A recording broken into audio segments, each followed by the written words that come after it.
Dan untuk kuotanya kita sudah menyediakan kuota. Masing-masing mahasiswa itu akan mendapat minimal 2 giga. 2 giga. Ya. Itu subsidi dari Unja loh ya? Dari Unja, itu dari Unja.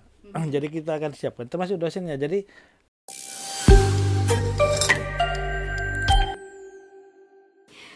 Halo, Assalamualaikum warahmatullahi wabarakatuh. Apa kabar sahabat Unja? Akhirnya kita berjumpa kembali di podcast Universitas Jambi. Dan pada kesempatan kali ini kami telah mengundang salah satu bintang tamu, yaitu Wakil Rektor Bidang Akademik yang baru saja dilantik. Dan pada podcast kali ini juga spesial karena kita langsung live streaming di YouTube. Jadi buat teman-teman yang nonton bisa memberikan pertanyaan ataupun komentar. Dan nanti untuk pertanyaan yang bagus akan kita bahas dan akan kita minta beliau untuk langsung memberikan tanggapan ataupun jawabannya. Oke, langsung saja kita sapa bintang tamu kita pada hari ini. Assalamualaikum, Pak. Waalaikumsalam warahmatullahi wabarakatuh. Bagaimana kabarnya Bapak? Alhamdulillah baik, sehat. Sehat ya Pak ya? Sehat. Tetap harus semangat Semangat.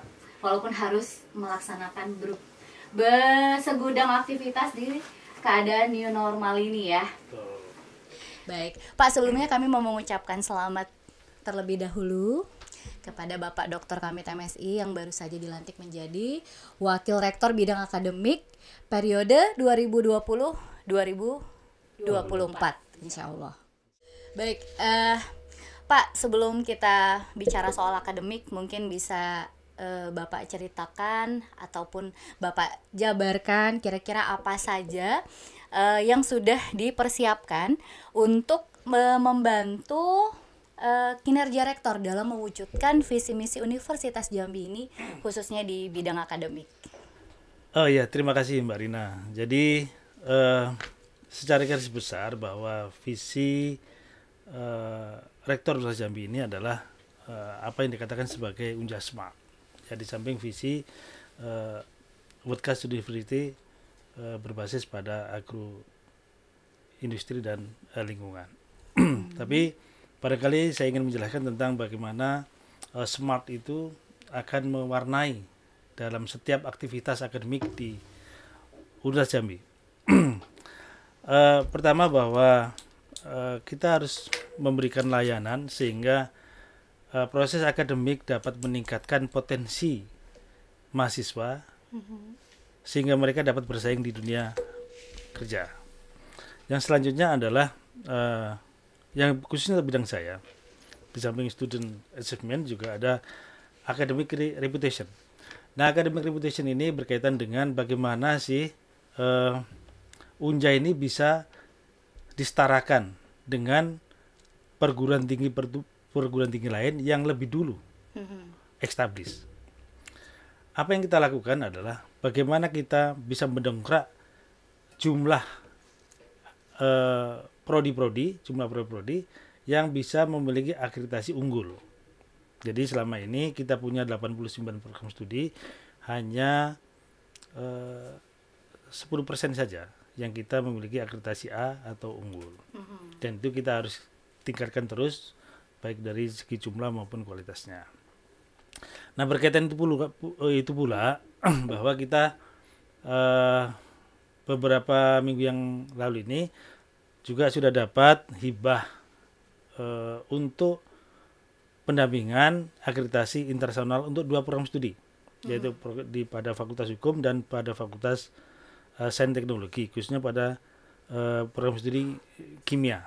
Dan itu kita harus kawal bagaimana hibah itu betul-betul akan mewujudkan bahwa program studi itu bisa terakreditasi secara internasional. Tapi di samping itu juga, di samping 2 program studi itu, kita juga mencanangkan 10 program studi sisanya. Yeah. Jadi kita akan mencanangkan 10 program studi di lingkungan Unja ini harus terakreditasi internasional. Dan itu akan membawa bahwa kita akan bisa disetarakan dengan perguruan tinggi yang lain. Kemudian berkaitan dengan relevansi dunia kerja. Jadi berkaitan dengan relevansi pendidikan kita dengan dunia kerja. Maka kita juga sudah mencanangkan apa disebut dengan kampus merdeka. Nah, ini akan berkaitan dengan bagaimana sih mahasiswa kita ini akan kita kirim kepada lembaga-lembaga yang dimana mereka akan dapat menimba ilmu, menimba keterampilan, dan ilmu dan keterampilan itu akan sangat bermanfaat dengan dunia kerjanya. Dan yang akan kita lakukan. Selanjutnya adalah teknologi transformasi. Jadi di samping itu, penggunaan teknologi di dalam lingkungan akademik dan birokrasi, khususnya di Unja ini, tidak bisa kita hindarkan. Kita harus dorong terus bagaimana penggunaan teknologi ini bisa mewarnai setiap aktivitas akademik yang ada di Universitas Jambi. Khusus untuk pelayanan pembelajaran. Nah, ini kita akan bicara pelayanan pembelajaran, maka teknologi ini harus mewarnai setiap aktivitas, mulai dari perencanaan, mulai dari pembelajaran sampai evaluasi dan sebagainya. Semuanya kita akan gunakan apa yang telah dihasilkan oleh lembaga TIK kita ini. Saya kira itu, Mbak Rina. Oke. Nah, tetapi kan Pak, ini emang kedengarannya sangat-sangat menarik sekali ya untuk program kerja ke depannya ini. Nah, tetapi seperti yang kita tahu saat ini kan kita memang dalam keadaan pandemi, dan ini lagi new normal ceritanya. Nah, itu kira-kira bagaimana Pak? Apakah kira-kira berpengaruh atau bagaimana? Jadi pandemi COVID-19 ini jangan kita pandang dari sisi negatifnya saja. Jadi kita juga harus memandang dari sisi positifnya. Apa itu? Nah, jadi sisi positif sebenarnya kita cukup punya banyak waktu, ya, bekerja di rumah. Apa yang selama ini tidak bisa kita lakukan, ternyata dengan adanya pandemi COVID ini ternyata bisa kita lakukan. Apa itu? Dulu data yang ada di sistem-sistem kita itu khusus untuk dosen-dosen itu banyak kosong. Nah, ternyata dengan ada sedikit pemaksaan pemberlakuan suatu sistem di LPTIK ini, akhirnya data-data itu bisa lengkap. Dan semua itu dilakukan ketika pandemi terjadi. Itu satu. Yang kedua, dulu ceritanya bahwa dosen-dosen kita ini sangat merasa kesulitan apabila menggunakan teknologi, khususnya teknologi informasi. Tetapi dengan pandemi ini terpaksa menggunakan. Nyatanya sekarang orang udah familiar sekali menggunakan Zoom, familiar sekali menggunakan LARC, menggunakan Kisco. Jadi sekarang dari sisi positifnya kita harus berterima kasih juga pada pandemi COVID ini. Tapi memang di sisi lain, ya seperti itu kejadiannya. Saya kira itu, Mbak Rina. Jadi tergantung kita melihat dari sudut pandang yang seperti apa ya, Pak. Betul sekali. Oke, baik Pak. Itu tadi kan kita bicara tentang kinerja yang berkaitan dengan visi misi. Nah, kemudian di tengah new normal ini juga kan kita Tridharma perguruan tinggi tetap harus terlaksana ya, Pak ya. Betul. Nah, itu bagaimana untuk pelaksanaannya? Jadi memang pandemi COVID ini memaksa kita untuk berpikir kreatif, ya, berpikir dan berbuat kreatif. Jadi riset-riset yang dilakukan oleh dosen, riset-riset yang dilakukan oleh mahasiswa, mau tidak mau harus dipikir ulang tentang bagaimana sistem labornya, bagaimana sistem pengambilan datanya, bagaimana sistem pengolahan datanya. Dan itu memaksa kita untuk berpikir bagaimana sih situasi seperti ini kita tetap menggunakan protokol kesehatan, tetapi riset kita tetap jalan. Dan itu sudah dilakukan dan itu tidak ada masalah apa-apa. Jadi tetap bisa terlaksana ya Pak ya, walaupun ada kendala seperti ini. Terlaksana dengan penyesuaian, tidak mengurangi unsur ilmiahnya dalam satu riset. Oke. Ini berarti kita lagi bicara tentang penelitian dan pengabdian masyarakat. Untuk pengabdian masyarakat. Jadi untuk pengabdian masyarakat kita menyelenggarakan pengabdian masyarakat KKNT ya. Jadi tematik. Jadi KKN tematik ini juga karena adanya pandemi seperti ini, maka tadi sekali lagi berpikir dan berbuat kreatif itu penting. Maka yang dilakukan adalah sistem blended. Di samping bertemu dengan masyarakat setempat, mana materi-materi yang tidak harus bertemu dengan masyarakat bisa dilakukan secara daring. Dan itu dilakukan di mana? Nah, yang terjadi adalah di Tanjung Jabung Barat. Kita sudah menggunakan 3 kecamatan dan itu insya Allah akan berjalan lancar. Akan berjalan lancar. Tapi sejauh ini evaluasinya bagaimana, Pak? Sedang berjalan. Sudah berjalan. Iya, sudah berjalan. Oke. Nah, kemudian kita mau bicara mungkin ini hal yang paling apa ya? Paling penting di sini mengenai tentang pembelajaran. Nah, itu artinya berkaitan dengan perkuliahan. Nah, jadi kan selama 3 bulan ini kurang lebih ya Pak, kita sudah melaksanakan pembelajaran secara daring. Nah, kira-kira apa nih evaluasinya sejauh ini untuk pencapaiannya? Itu pertanyaannya bagus sekali Mbak Rina ya. Jadi memang kan pandemi COVID ini terjadinya mendadak. Iya. Iya kan, istilahnya terjadi di pertengahan waktu pembelajaran. Jadi antar semester di tengah waktu. Sehingga secara kelembagaan itu tidak siap. Nah, akhirnya apa yang terjadi adalah dosen-dosen mengambil jalannya untuk melakukan bagaimana proses pembelajaran tetap berlangsung. Pembelajaran tetap berlangsung secara daring, tetapi kontrolnya itu agak sulit. Karena masing-masing dosen mencari warna tersendiri untuk melakukan bagaimana pembelajaran itu bisa berlangsung. Betul. Secara institusi itu tidak bagus karena kita tidak bisa melakukan evaluasi menyeluruh. Nah, semester genap kemarin memang sudah terjadi dan sudah berlangsung karena pandemi terjadi sekitar bulan Maret, April, Mei. Sampai sekarang. Pembelajaran berakhir sampai bulan Juli. Dan itu terjadi, sudah terjadi dan sudah selesai. Walaupun secara mendadak tadi ya Pak. Iya, itu tadi karena mendadak, persiapan dosen juga mendadak. Prinsip dosen adalah dan kami adalah tidak merugikan mahasiswa. Mahasiswa tetap terlayani, proses belajar mengajar terjadi, itu kita evaluasi.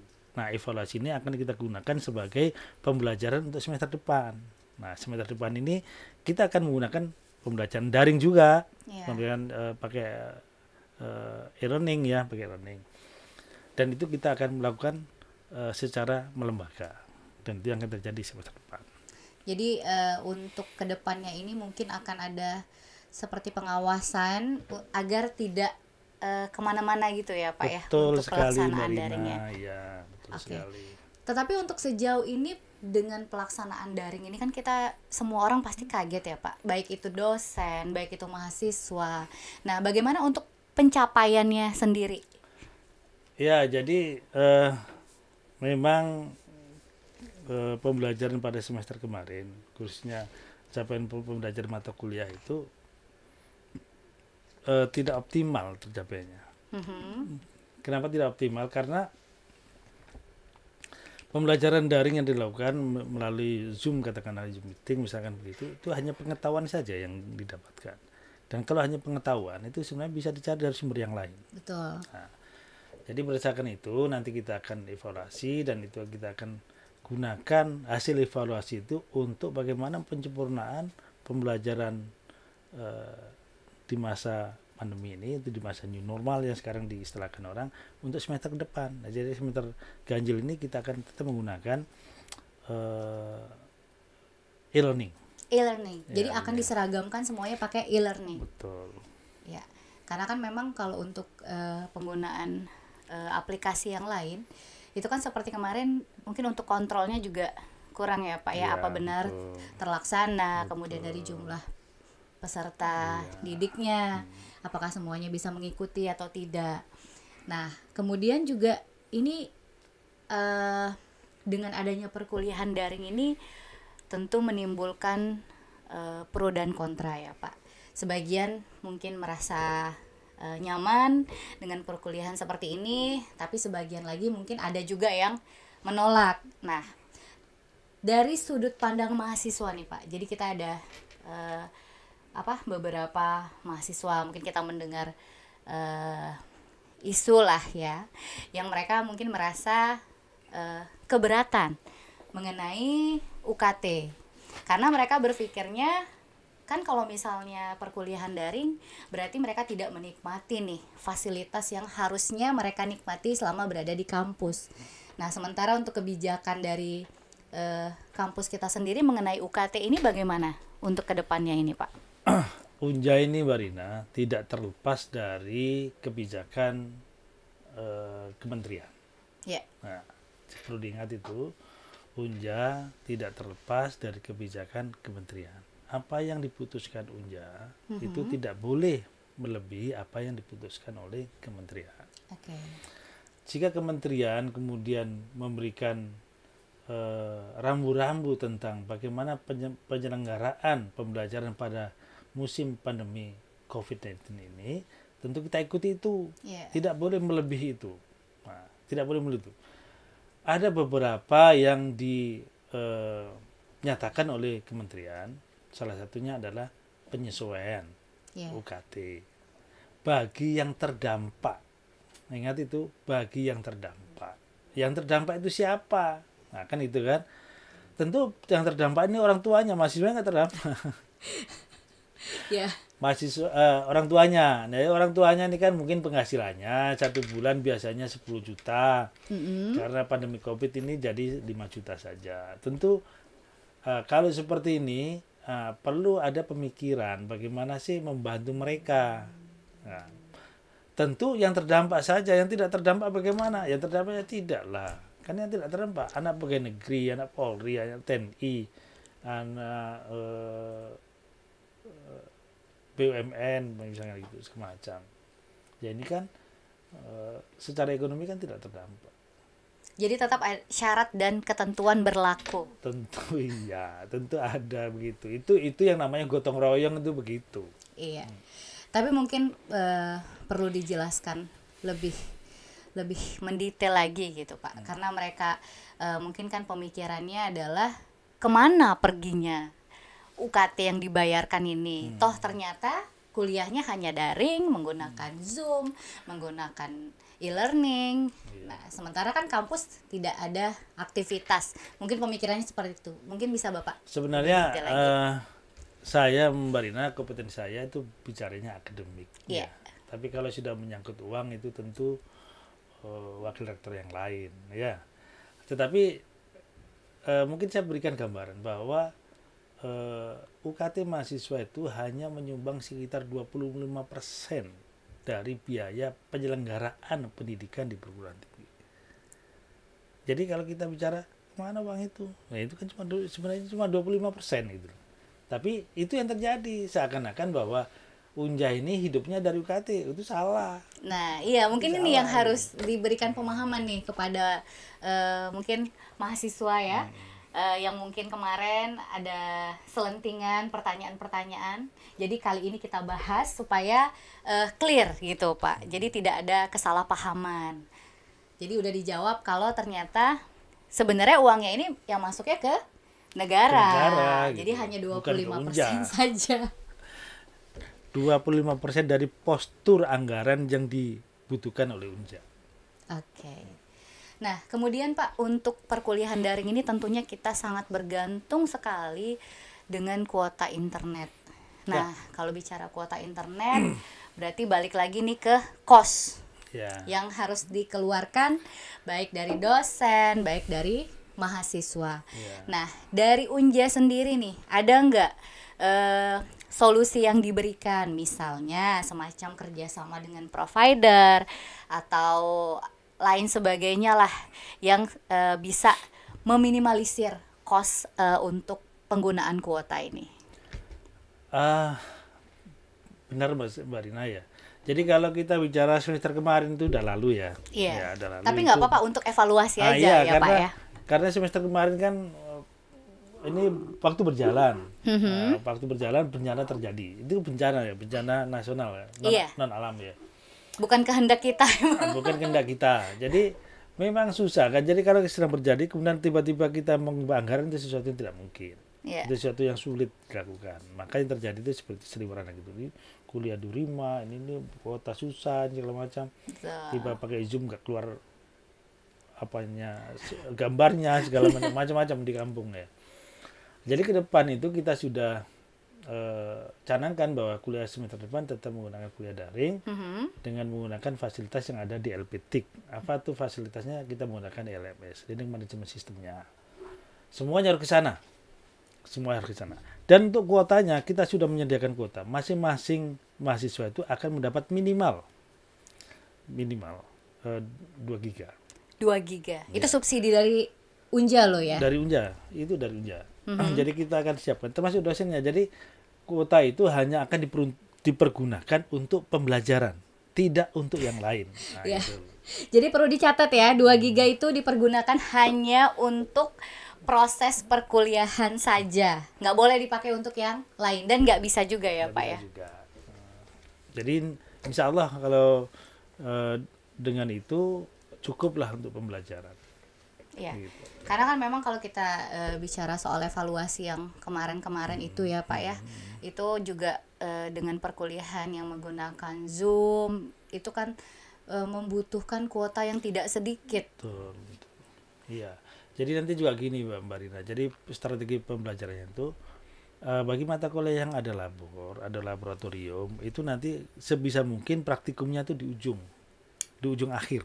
Nah, kenapa? Harapannya nanti semakin ke ujung itu pandemi kita itu sudah berkurang gitu nah. Pandemi kita berkurang sehingga Sampai itu kita bisa berdoa. iya, sehingga itu kita bisa lakukan sebagaimana kondisi normal seperti biasa. Itu tadi untuk solusi. Berarti kita udah bicara nih solusinya juga. Yang kemarin-kemarin misalnya sangat mengeluhkan kuota internet. Padahal mungkin kalau untuk buka medsos nggak ada masalah. Tapi untuk perkuliahan sebagian merasa keberatan dengan adanya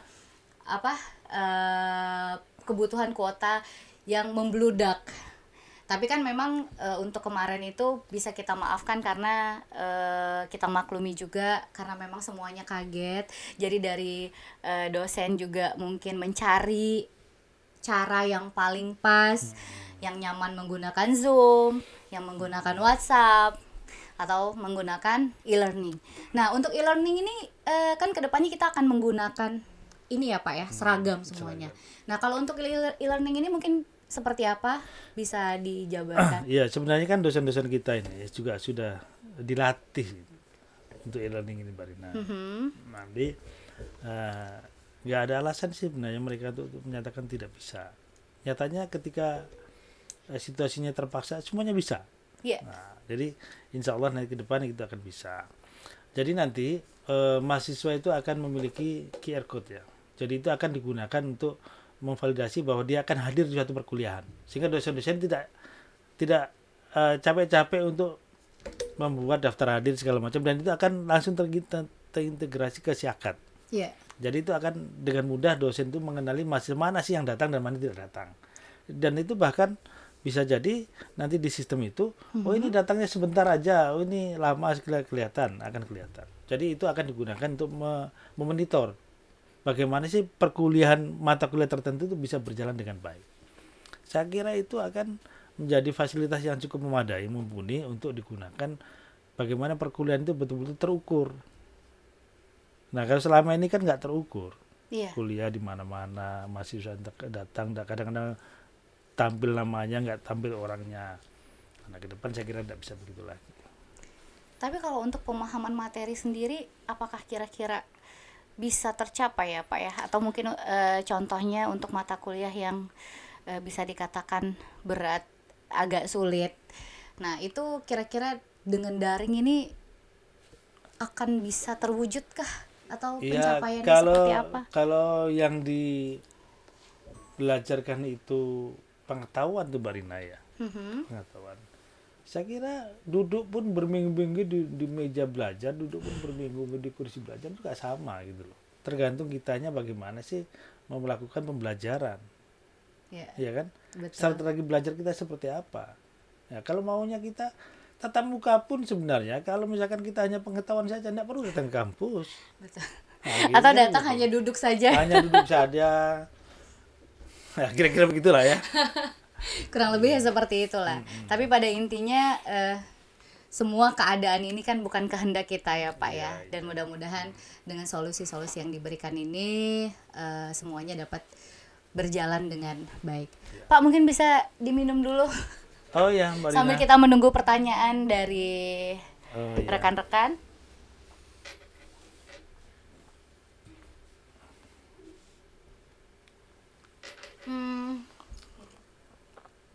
Oke. Ini ada pertanyaan dari Rahmat Kurnia. Assalamualaikum Pak, izin mau bertanya.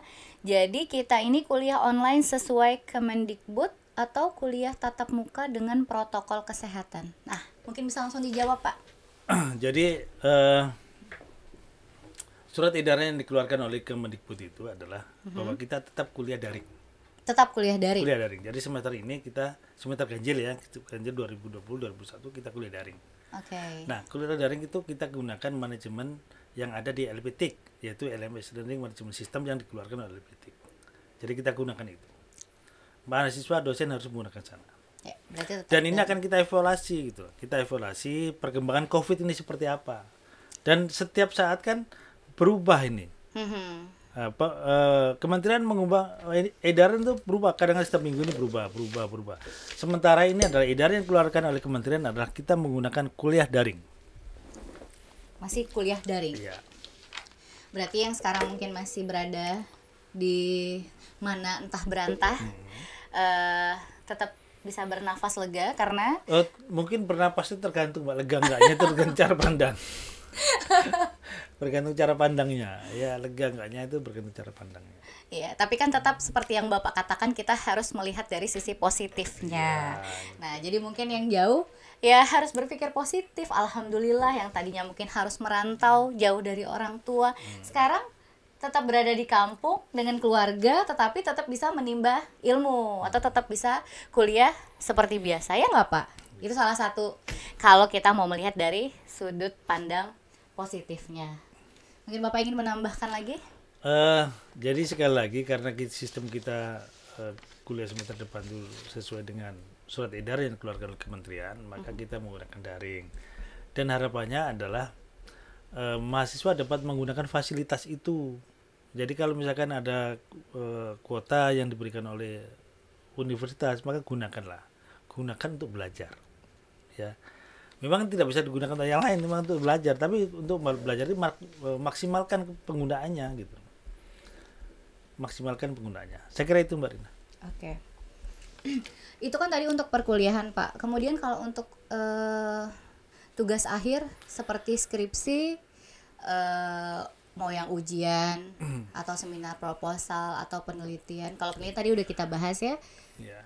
Jadi gini, mahasiswa ini kan penelitiannya kalau S1 kan bagaimana sih menerapkan suatu teori tertentu untuk dunia nyata.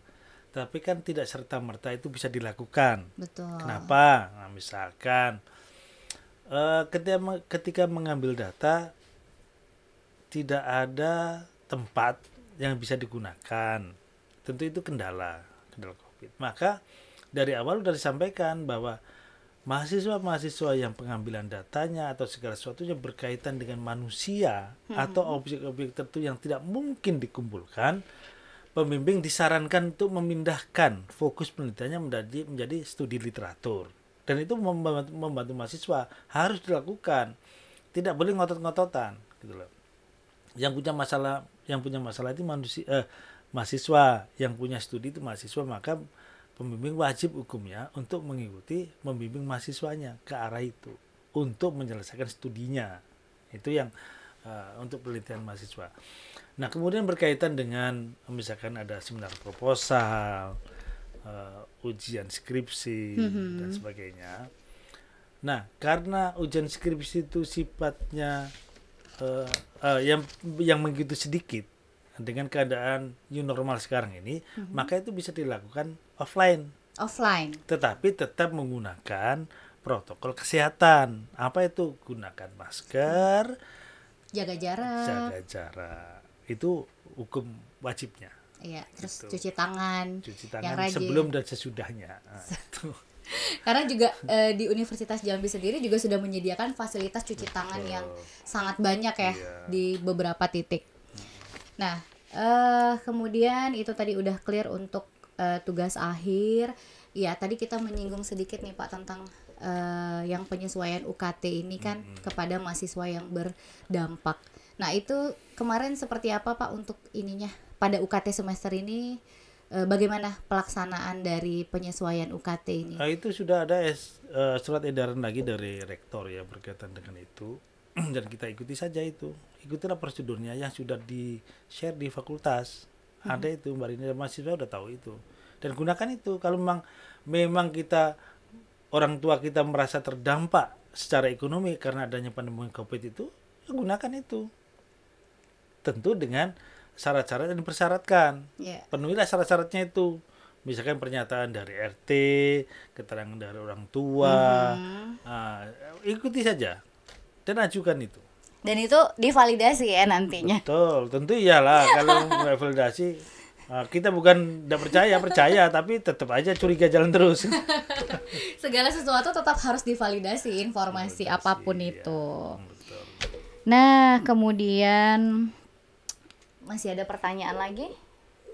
Praktikumnya gimana, Pak? Nah, untuk praktikum tadi juga sebenarnya sudah kita bahas ya. Kalau praktikum mungkin akan dilaksanakan di akhir ya, Pak ya.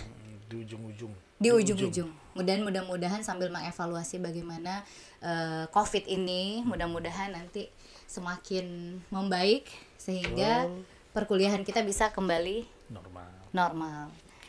Oh iya, terus kalau yang terakhir kemarin ini kita kan juga baru melaksanakan wisuda virtual. Betul. Bagaimana, Pak? Alhamdulillah wisuda virtual kita ternyata cukup sukses. Cukup sukses walaupun perdana ya. Sangat sukses. Karena kita wisuda sekitar 1.526 wisudawan dan itu luar biasa. Itu saya ucapkan terima kasih pada orang IT ya, tim IT-nya Pak Jeffrey. Luar biasa sumbangsihnya, dan itu menjadi pengalaman pertama kita melakukan wisuda virtual dan berjalan cukup sukses. Alhamdulillah, dan wisuda sebanyak 1.526 dan itu luar biasa. Terima kasih tim. Tidak mengurangi kehikmatan atau kehusyukan dari acara wisudanya sendiri ya, Pak ya, walaupun secara virtual. Itu bergantung cara pandang, Mbak Rina. Oke. Ini terakhir karena untuk dari YouTube live streamingnya juga sepertinya pertanyaannya sudah kita jawab. Nah, ini yang terakhir, harapan Bapak sebagai Wakil Rektor Bidang Akademik untuk kemajuan akademik Universitas Jambi ini ke depannya seperti apa? Mungkin bisa diceritakan, Pak. Iya.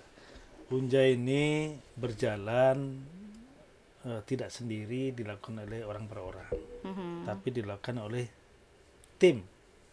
Di mana tim-tim inilah yang kemudian menyokong gerbang Unja ini berjalan. Harapannya adalah mari kita bangun Unja ini secara bersama-sama, secara bergotong royong. Tidak ada yang mendahului dan tidak ada yang membelakangi. Semuanya bersatu padu bagaimana Unja ke depan ini menjadi Unja yang smart. Unja yang semakin baik. Akreditasi program studi, kualitas dan kuantitasnya menjadi lebih baik. Demikian juga capaian mahasiswanya juga lebih baik. Capaian ranking institusinya juga semakin baik, dan itu semua didukung oleh sumber daya manusia yang baik. Unja punya sumber daya yang baik. Mari kita bersama-sama bagaimana sumber daya yang baik ini membangun Unja yang lebih baik. Saya kira itu, Mbak Rina. Amin ya rabbal alamin. Semoga apa yang diharapkan bisa terwujud ya, Pak ya. Selamat menjalankan tugasnya sebagai Wakil Rektor Bidang Akademik. Terima kasih. Semoga semua berjalan dengan lancar dan pastinya selalu dalam lindungan Allah Subhanahu wa taala. Amin. Baik, Pak. Terima kasih sudah menyempatkan hadir. Sama-sama, Mbak Rina. Di podcast Universitas Jambi. Mudah-mudahan nanti di lain waktu kita bisa ngobrol tentunya dengan tema yang lainnya lagi. Oke, teman-teman sahabat Universitas Jambi, demikian untuk podcast kali ini. Sampai jumpa lagi di podcast selanjutnya. Assalamualaikum warahmatullahi wabarakatuh. Waalaikumsalam warahmatullahi wabarakatuh.